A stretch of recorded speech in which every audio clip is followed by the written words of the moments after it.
Dear students, welcome to Tungal online classes. In today's class, let us start with the chapter of electromagnetic waves. Yes, in our previous chapters, that is in moving charges and magnetism chapter, we have studied the Ørsted's experiment. Okay, so we have studied Ørsted's experiment in which we have seen whenever there is current flowing through a conductor, yes, so that current produces a magnetic field around the conductor. Okay, so let us consider this flow of current from A to B. There is magnetic field induced around this conductor like this. Yes, and the direction of this magnetic field, it is given by the right hand thumb rule or right hand screw rule. Okay, so here the flow of electric current is producing a magnetic field. Okay, so that is the conclusion of Ørsted's experiment. Yes, and in the chapter of electromagnetic induction, we have seen whenever any coil is linked with the changing magnetic flux, yes. So let me consider a coil of number of turns. Whenever I move a magnet towards and away from this coil continuously, as long as there is relative motion between this magnet and the coil, there will be EMF induced in the coil. Okay, so there is EMF induced in the coil which produces the current through the circuit. Here there is a deflection of the galvanometer observed. Okay, this EMF will be induced and this current will be flowing as long as there is a movement of this magnet. Yes, so because of this relative motion between magnet and the coil, there is a changing magnetic flux linked with the coil. Okay, and the rate of change of this magnetic flux that will induce the EMF. Yes, and the Faraday's equation for this EMF is given by E is equal to minus of d phi by dt. The EMF induced is directly proportional to the rate of change of magnetic flux. Okay, so here we are observing the changing magnetic flux. Yes, the variable magnetic flux is producing EMF. Yes, which in turn produces the electric current. Okay, so changing magnetic flux that is producing the electric current here. Yes, in the first case we are observing magnetic field is produced by the current, flow of electric charges. In the second case we have seen the changing magnetic flux is producing electric current. Okay, yes, then is it possible to produce the electric current by the changing electric field? Yes, this question was answered by the experiments conducted by the James Maxwell. Yes, so what he did, whenever he was studying the flow of electric current through a capacitor, yes, so he considered a capacitor. Yes, so let us name them as plates A and B. When this capacitor is connected to a source of voltage here, yes, let us consider this is point P and this is point Q. Okay, as we see from this circuit, plate A will be positively charged and plate B will be negatively charged here. Yes, then so here at point P, he applied two laws here. First, he applied Kirchhoff's current law. Okay, so up to point P there is flow of current, so that current we call it as a conduction current. This is the current by the actual flow of electrons. Yes, this is by the flow of electric charges, that we call it as a conduction current. Yes, so up to point B on this plate A we observe the conduction current. So at point P, when we apply the Kirchhoff's current law, the input current is IC. Okay, so we know by the Kirchhoff's current law, at any point the sum of input currents must be equal to sum of output currents. Okay, here the input current we have, that is conduction current IC, but beyond this plate A, in between the gap of this plate A and B, we do not have any conduction current.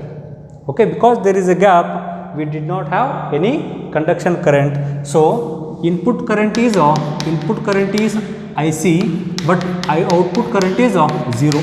Okay, so Kirchhoff's law is violated here at point P. Kirchhoff's law, current law cannot be applied. Okay, this is one point.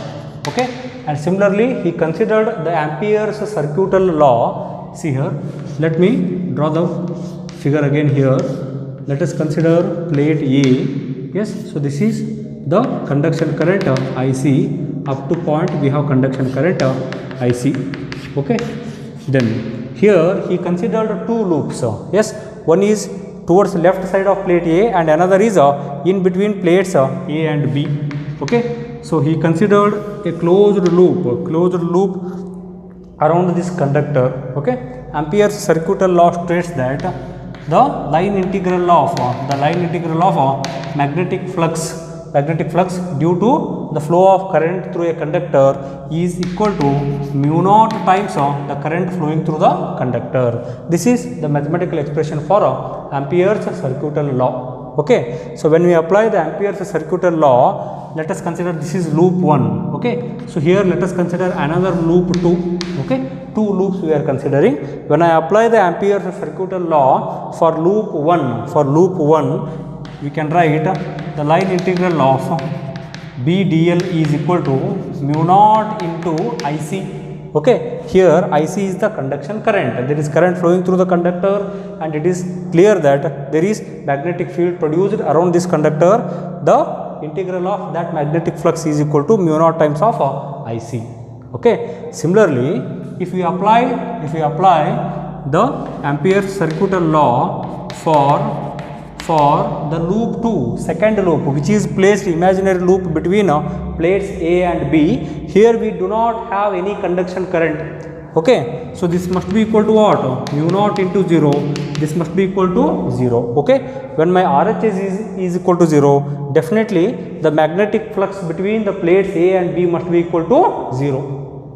Okay, but when he placed a magnetic needle between the plates A and B, it was observed that there is a deflection of this magnetic needle.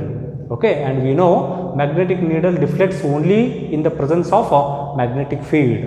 Yes, but according to this law applied here, yes, according to this law there must not be any magnetic field, but practically there is deflection of the magnetic needle. So we have to believe which is happening practically here. So Ampere's circuital law is not consistent for the current flowing through a capacitor here.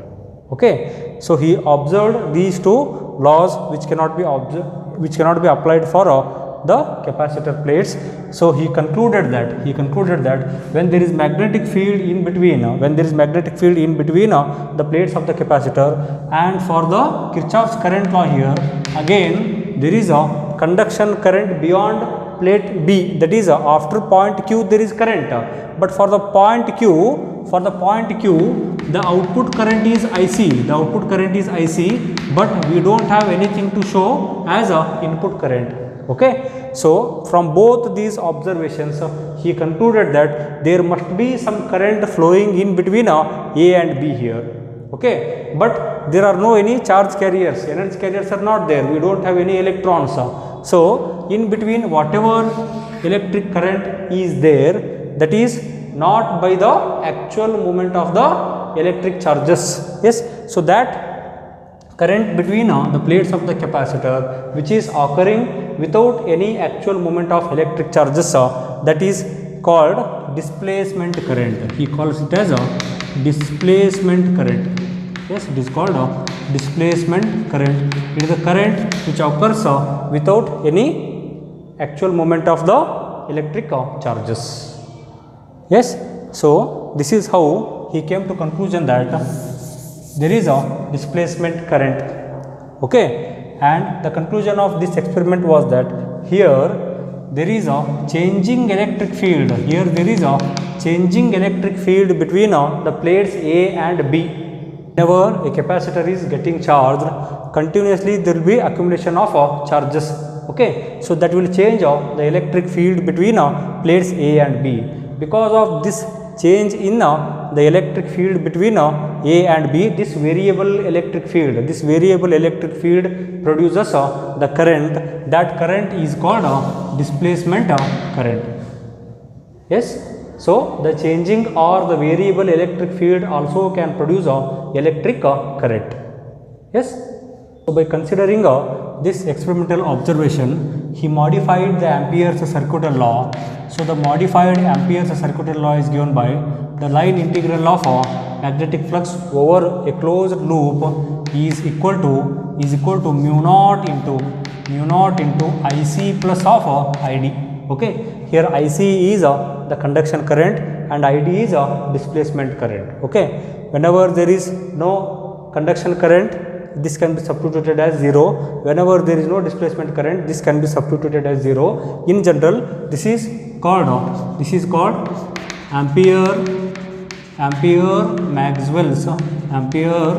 Maxwell's law. Yes, and by these observations, Maxwell concluded that there is the electric current produced because of changing electric field. Okay, by Faraday's observations we know the magnetic flux, the change in magnetic flux produces the electric field. Okay, by Maxwell's experiment, the change in electric field produces change in magnetic flux. Okay, so whenever these two things, they will move hand in hand. Changing electric field can produce magnetic field, this changing magnetic field can produce electric field. Yes, so this energy transfer continues. Okay, so energy can transmit in the form of changing magnetic field and changing electric field continuously. Yes, so this will give us the concept of electromagnetic waves, in which we have both magnetic waves as well as electric field waves. Yes, and then Maxwell gave certain set of rules for the electromagnetic waves. Yes, some of these rules are already we have studied. Yes, the first law he mentioned is the Gauss law. The Gauss law of electrostatics. Gauss law of electrostatics, which states that the integral of the electric flux over through a closed surface is equal to 1 divided by epsilon times the charge enclosed by the surface. Okay, so this is the Gauss law of electrostatics, already we have studied. The same law is again mentioned by Maxwell's equations. Okay, and second one we have Gauss law in magnetostatics. Yes, Gauss law in magnetostatics, which states that the integral of magnetic flux through a surface is equal to 0. Okay, this is the second law mentioned by Maxwell for electromagnetic waves. Yes, next he has given the Faraday's law for electromagnetic induction, that is EMF induced because of changing magnetic flux linked with a coil is equal to minus of d phi by dt. Okay, it is directly proportional to the rate of change of magnetic flux linked with the coil. Okay, then he gave Ampere Maxwell's law, that is the modified Ampere's circuital law. Yes, so that we call it as Ampere Maxwell's law, which states that the integral of the magnetic flux over a closed loop is equal to mu naught times IC plus of ID, where IC is the conduction current and ID is displacement current. Yes, then we also have another law, that is Lorentz law, which states that whenever a charge moves in an electric field as well as a magnetic field, the force experienced is simultaneously because of magnetic and electric fields. That force experienced is equal to Q into E plus Q into V cross B. Okay, this will give the force experienced by a charge which is moving simultaneously in electric field as well as a magnetic field. Yes, next we shall see how to represent the electromagnetic waves. Okay, and we know electromagnetic waves consist of the electric field waves and magnetic field waves. Okay, let us consider the electromagnetic wave is propagating along a positive x-axis. Okay, let me represent the electric field along a y-axis and the magnetic field along a z-axis. Okay, and these three fields are mutually perpendicular to each other. Okay, and the propagation of the electromagnetic waves is along the direction of the vector E cross B. Okay, if the electric field is represented along y-axis, that I can write it as j cap into, if the magnetic field is represented along z-axis, I write it as j cross k. Okay, this will give me j cross k is equal to what? This is I. Yes, so if electric field is along y-axis and magnetic field is along z-axis, the propagation direction is along a positive x-axis. Okay, so here I am representing electric field along y-axis and magnetic field along z-axis, so the direction of propagation must be along a positive x-axis here. Okay, so first let me plot the electric field waves like this. Okay, and the magnitude is changing like this. Yes, this represents the electric field waves in the vertical plane. Yes, then these waves are perpendicular to x-axis. Now the magnetic field line must be along a horizontal plane, so that is perpendicular to this vertical field here. So I will get the magnetic field something like this. Yes, the angle between this electric field lines and magnetic field lines is again perpendicular. So electric field is acting like this, the magnetic field is perpendicular to the electric field, and the direction of propagation, that is along x-axis, that is also perpendicular to both these planes. Yes, and for this we will get the magnetic field here. Yes, so this will give the direction of magnetic field here. Okay, similarly again for the third quarter here, yes, we will have the magnetic field in the horizontal plane. Yes, again we will have the magnetic field somewhere here like this. Okay, we can observe the time period or the frequency for. So this represents electric field, this represents magnetic field, this represents electric field, this represents magnetic field. Yes, both are moving hand in hand, so that the frequency and time period for both electric field as well as magnetic field is same.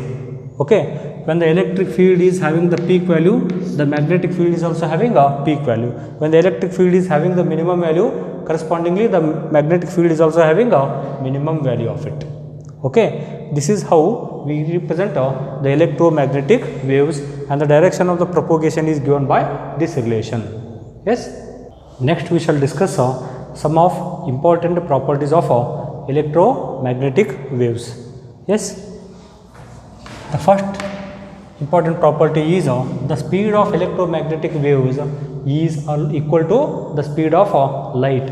Yes, the speed of electromagnetic waves is given by 1 divided by square root of epsilon naught into mu naught. Okay, epsilon naught is absolute permittivity and mu naught is absolute permeability. Okay, so by substituting the values here, yes, we get it as V is equal to square root of 8.854 into 10 to the power of minus 12 into 4 pi into 10 to the power of minus 7, which will give me the value of speed of light in air or vacuum. Okay, I get it as 3 into 10 to the power of 8 meter per second. Okay, when it travels in air or vacuum, this is speed of electromagnetic waves. Similarly, whenever they are traveling in some other medium other than air or vacuum, I write it as V is equal to, let me write it as V medium is equal to 1 divided by square root of epsilon into mu, where epsilon and mu are permittivity and permeability of that medium. Okay, so that will be obviously less than speed of light. Okay, then next important property of electromagnetic waves is that electromagnetic waves do not need, they don't need any medium for their propagation. Yes, they can travel in a vacuum also. Without help of any medium, they can propagate from one point to another point. Okay, then electromagnetic waves don't have any charge. Yes, they don't have any charge. Yes, so whenever we have electromagnetic waves, yes, electromagnetic waves like this, whenever we are considering the propagation of the electromagnetic waves, if these waves are placed in the external electric field or the magnetic field, these waves are not affected by the external electric or magnetic fields. Okay, because as they don't have any electric charge, there is no effect of either electric field or magnetic field on these electromagnetic waves. Next, if E0 and V0 are the peak values of the electric field and magnetic field of electromagnetic wave, they are related by the equation E0 divided by B0 is equal to C, where C is speed of light. Yes, so this is the relation between the peak values of the electric field and magnetic field of an electromagnetic wave. Then the electric fields, just now we have drawn the electromagnetic waves like this. Yes, we are getting it something like this. Yes, so this is the y axis, this is the z axis, and this is along x axis. Yes, the electric field and magnetic fields are mutually perpendicular to each other, and they are also perpendicular to the direction of propagation. Yes, so here the direction of electric field, the direction of magnetic field, and the direction of the propagation all are mutually perpendicular to each other. Yes, then the variation of the electric field is given by, so here we are representing electric field along y axis. I write it as Ey is equal to, there is a sinusoidal variation of electric field which is given by E0 of sin omega t plus or minus of kx. Okay, so here omega is angular frequency given by 2 pi by t, and k is a propagation constant that is given by 2 pi by lambda. Yes, similarly the magnetic field variation that is given by dz is equal to d0 of sin omega t plus or minus of k into x. Depending on the direction, we will either use plus and minus here. Okay, so this we have studied in the progressive wave in the first year chapter. Okay, so here also omega is same, k is same for both electric field and magnetic field. The values of omega and k remain same because they have same time period and frequency. Okay, this x here, the x is indicating the direction of propagation here. Okay, so when the direction of propagation is along x axis, electric field will be moving in y direction and magnetic field will be traveling in z direction along with propagation in x direction. Yes. Next, the energy density of electric field is given by UE is equal to 1 by 2 into epsilon naught E square. Yes, where E is the RMS value of the electric field. Yes, similarly the energy density of magnetic field is given by 1 by 2 into B square divided by mu naught, where epsilon naught is absolute permittivity and mu naught is absolute permeability. Okay, so here E and B are the RMS values of electric field and magnetic field respectively. Okay, at any point of motion of this electromagnetic wave, EE plus UB is equal to the total energy density of the electromagnetic wave. Okay, and half of the energy is distributed as electric energy and remaining half of the energy will be distributed as magnetic field energy. So we can write the energy density in the form of electric field is equal to the energy density in the form of magnetic field. Yes, these are some of important properties of electromagnetic waves. Next we shall see how the electromagnetic waves can be produced. Yes, so electromagnetic waves can be usually produced by oscillating charge. Yes, oscillating charge. Yes, and then by excitation, atomic excitation.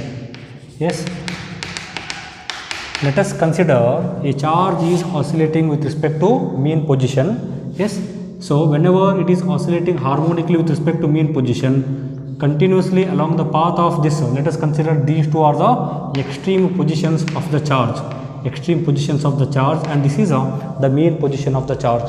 Yes, when the charge is oscillating continuously between A and B, its velocity continuously changes. Okay, so this is a accelerated motion of the charge. Yes, so this accelerated motion of the charge or the oscillation of the charge will continuously produce the changing electric and magnetic field. Yes, but when we consider charge in the state of rest or the charge which is moving with uniform velocity, in these two cases we will not have any electromagnetic waves. Okay, so to get the electromagnetic waves we need a charge which is oscillating harmonically with respect to mean position. Yes, electromagnetic waves can also be produced by atomic excitation. Yes, whenever any atom is given some energy, the electrons, the free electrons in the given atom, they will gain that energy, they will absorb that energy and they will jump to the higher energy levels. Okay, after certain time when the same electrons come back to their original energy levels, they will emit that energy, they will emit or radiate energy in the form of electromagnetic wave whose energy is given by E is equal to h into nu. Okay, this energy is equal to the energy given to those electrons. Okay, and this radiated energy is in the form of electromagnetic waves. Next, let us understand the Hertz experiment to demonstrate the production of electromagnetic waves. Yes, it consists of two plates P1 and P2 which are connected to source of voltage, alternating source of voltage using a step-up transformer. Okay, here intentionally we are using a step-up transformer so that the voltage available at these spheres S1 and S2 is very high. Okay, these plates P1 and P2 are connected to two small spheres S1 and S2. Okay, then close to this spheres S1 and S2 there is a ring placed which is acting as a receiver. So this receiver also has two metallic spheres S1 dash and S2 dash. Okay, whenever the voltage is applied to these plates, when the plate P1 gets positively charged, the simultaneously the plate P2 will be negatively charged. Okay, and we are intentionally using two small spheres S1 and S2 to have very high value of charge density. Okay, whatever potential was developed on this complete plate with such a large area, the same potential will be developed on two small spheres S1 and S2, so that very large potential difference is created between the spheres S1 and S2. Okay, due to this large value of potential difference between S1 and S2, the air between these spheres S1 and S2, the air gets ionized. Yes, the air gets ionized, that is it gets converted into ions and electrons. Okay, so far the air was a non-conducting medium, but when the potential difference is created, the ionization of the air occurs, hence this air becomes a conducting medium. Okay, there is a sudden flow of electric charges between S1 and S2 which produces the spark. Yes, because of this high value of potential difference between S1 and S2, the air becomes ionized and this acts as the conducting medium. There is sudden flow of charges from between S1 and S2 here. Okay, and this produces a spark. Okay, and because of this current, there is a magnetic field produced around it. Okay, so this magnetic field will pass between the horizontal plane, that is between S1 dash and S2 dash. Okay, so here we have the strong magnetic field between S1 dash and S2 dash. Okay, so this strong magnetic field so induces an EMF in the secondary coil, so that is given by E is equal to minus of d phi by dt. Okay, and this flow of current will be for very short duration of time. So hence dt, since dt is small, the EMF induced in the coil will also be very large here. Okay, so in the gap between S1 dash and S2 also, the air gets ionized again, and this air also acts as a conducting medium. Yes, there is transfer of energy in the form of electromagnetic waves. Yes, this is how Hertz experiment demonstrate the production of electromagnetic waves. As a whole, even though the electromagnetic waves have common properties, in electromagnetic waves also we have different ranges of electromagnetic waves which have different values of frequency and hence wavelength. Okay, depending on the values of the frequencies and wavelength possessed by the electromagnetic waves, we can arrange the electromagnetic waves either in ascending or descending order of their frequencies or wavelength. Okay, so this ascending or descending order of electromagnetic waves with respect to their frequency or wavelength is called electromagnetic spectrum. Yes, electromagnetic spectrum. Yes, so either we can remember the values of wavelength or the values of frequencies. Yes, so that can be converted using F is equal to C divided by lambda. Okay, if I know the value of lambda, I can calculate the value of frequency, and if I know the value of frequency, easily I can calculate the value of wavelength. Okay, so we shall write the electromagnetic waves in increasing order of their frequencies. Okay, first we will get the radio waves which have minimum frequency and maximum wavelength. Yes, next we have microwaves, next we have infrared waves, next comes the visible light. Yes, so next we have ultraviolet waves, ultraviolet radiations, next we have X-rays, and we have the gamma rays, which have the maximum frequency. It is in increasing order of frequency.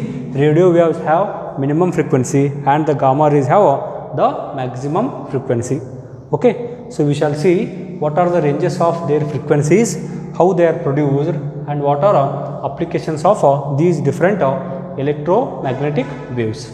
Yes, first we have the radio waves. These are the electromagnetic waves whose frequency ranges between 10 raised to 5 hertz to 10 raised to 9 hertz. Okay, and the radio waves can be produced by fast changing current in LC oscillators. By changing the current rapidly in LC oscillators, we can produce the radio waves. Yes, and the application of the radio waves is in a wireless communication system. It is vital to use the radio waves in wireless communication systems that we use in the communication of mobile phones and satellite applications, in the communication of TV signals and all. Wherever there is wireless communication, we are using the radio waves. So that is the major application of radio waves. Yes, next we have the microwaves. Whose frequency ranges between 10 to the power of 9 hertz to 10 to the power of 11 hertz. Yes, and these microwaves can be produced by fast oscillating electrons. Yes, oscillating electrons. The usually used the oscillators are klystron, yes, klystron, magnetron, magnetron and gun diode. Yes, and gun diode. Yes, and applications of important applications of microwaves are in radars. Okay, in radars, especially in the navigation of aircraft or ships. Yes, so we can detect the motion of aircraft or ship, especially in military systems. Okay, then we have the application in microwave ovens. Yes, microwave ovens, in which we use the microwaves to cook the food. Yes, so whenever we place the food inside the microwave oven, the frequency of the microwaves is said to be 3 gigahertz. Okay, frequency of the microwaves is said to be 3 gigahertz, which is also the resonance frequency of water molecules present in the food. Okay, when the both frequencies are same, the water molecules in the food they vibrate with maximum amplitude. Okay, when they vibrate with maximum amplitude, heat is produced. Because of that heat produced, the food gets cooked. Yes, then we have the applications of microwaves in atomic and molecular research.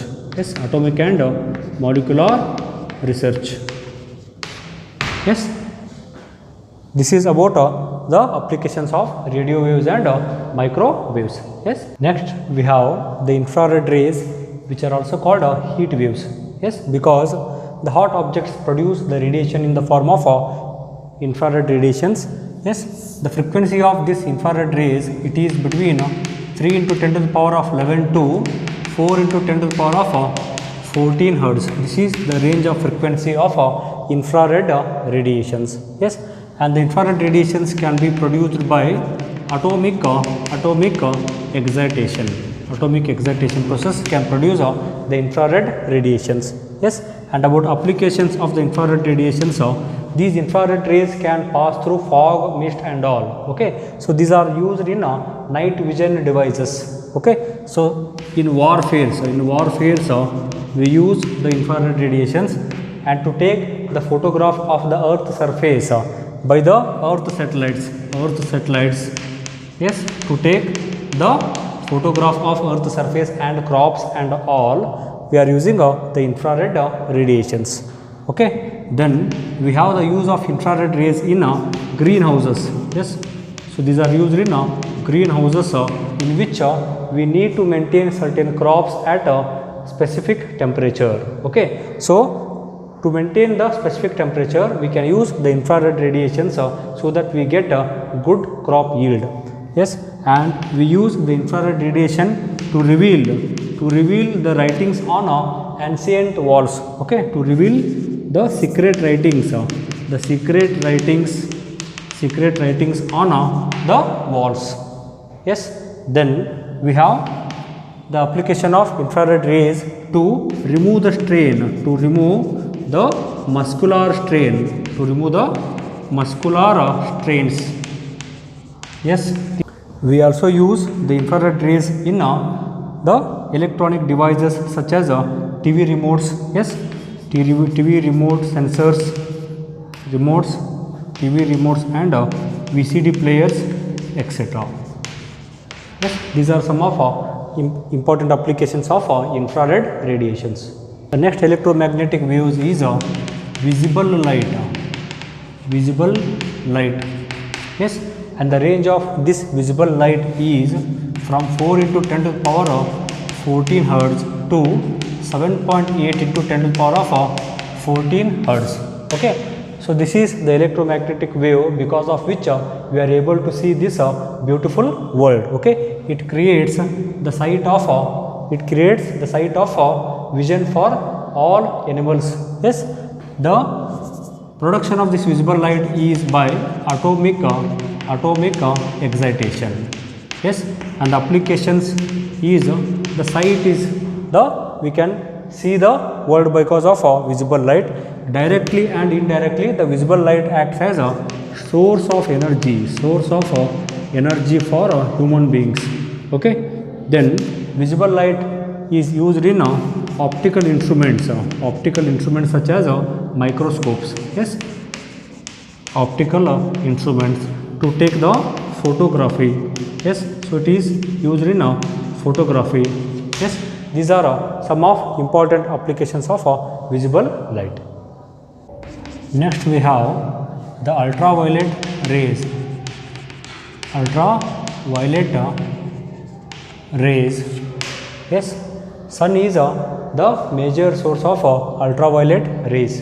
Yes, and this can be produced by the welding arcs also. Okay, and the range of frequency is from 7.4 into 10 to the power of 14 hertz, 10 to the power of 14 hertz to 5 into 10 to the power of 15 hertz. Okay, this is the range of ultraviolet range. Long exposure to ultraviolet radiations causes significant hazards. Okay, then the applications of the ultraviolet radiations. The source of the ultraviolet radiations is sun, and we can also produce the ultraviolet radiations by welding arcs. Okay, and the applications of ultraviolet radiations, it is used to preserve the food. Yes, so we can use the UV rays to preserve the food by bacteria and other microbes. Yes, and it is used to detect the fingerprint. Yes, to detect the fingerprint and the forgery. Yes, so in forgery cases and fingerprint technologies, we are using ultraviolet radiations. Yes, and we use in LASIK surgery. LASIK surgery, it is the surgery used to treat the eye defects. Yes, then we have the use in sterilizing the medical instruments. Sterilizing the instrument used for operations and surgery, we are using ultraviolet radiations. Yes, these are some of important applications of ultraviolet radiations. Next we have the X-rays. Yes, X-rays are invented by Rontgen. Yes, the range of X-rays is between 10 to the power 16 to 10 to the power 19 hertz. That is the range of X-rays. Yes, and X-rays can be produced by stopping fast moving electrons by a metal target. Yes, and the applications of the X-rays are, they are used in a medical field for diagnosis of fracture, break. Yes, fracture of bones or the presence of the foreign material like coin, bullet in human bodies. Okay, so that is one of the important applications of X-rays. Then X-rays can be used in therapies to cure the tumors and cancer cells. Okay, so we can use the X-rays to kill the cancer cells and heal the tumors. Okay, and X-rays are importantly used in material science in the field of engineering to detect the atomic structure. Yes, the internal structure of the metal, and to detect any crack or any flaws inside the material. Okay, so we are using the X-rays in material science in the field of engineering. Okay, these are some of significant applications of X-rays. Yes.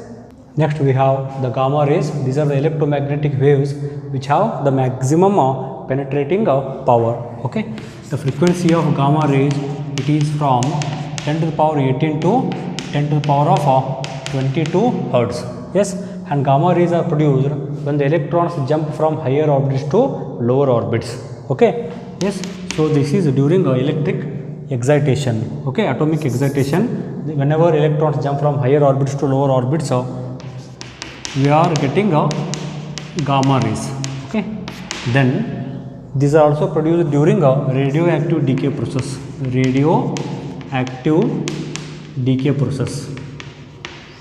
Okay, then the applications of gamma rays, these are used for treatment of cancer. Yes, treatment of cancer, we are using the gamma rays, and these are used to detect the flaws in thick structures. Yes, gamma rays are also used in food preservation. These are also used in food preservation, and gamma rays are also used in study of the structure of atomic nuclei. Okay, atomic nuclei structure can be studied using the gamma rays. Okay, so these are about the frequency ranges of different electromagnetic waves and how they are produced and the significant applications of electromagnetic waves. Yes, this completes the chapter of electromagnetic waves.